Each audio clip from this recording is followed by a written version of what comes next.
Captaincy contenders ఎవరు అయ్యారు?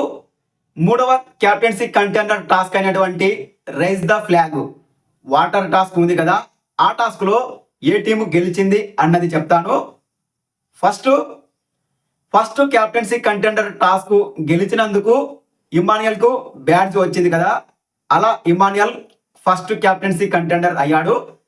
ఇక సెకండ్ కంటెండర్ టాస్క్ గెలిచినందుకు తనుజాకు బ్యాడ్జ్ వచ్చింది కదా, అలా తనుజ సెకండ్ క్యాప్టెన్సీ కంటెండర్ అయ్యింది.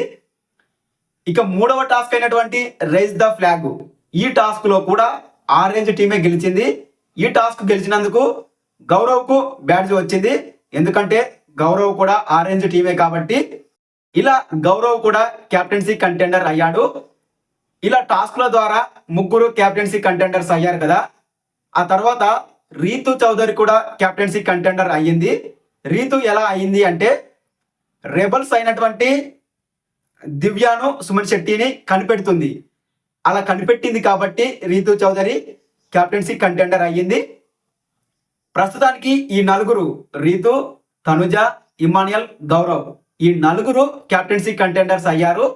ఇక భరణి గారు, రామ్ రాథోడ్, వీరిద్దరు మాత్రమే క్యాప్టెన్సీ కంటెండర్స్ అవ్వడానికి అవకాశం ఉంది. వీరిద్దరికి మాత్రమే, మిగతా వాళ్ళందరూ ఎలిమినేట్ అయ్యారు. మరి మీరు ఈ వారం ఎవరు కెప్టెన్ అవ్వాలి అనుకుంటున్నారో కామెంట్ చేయండి.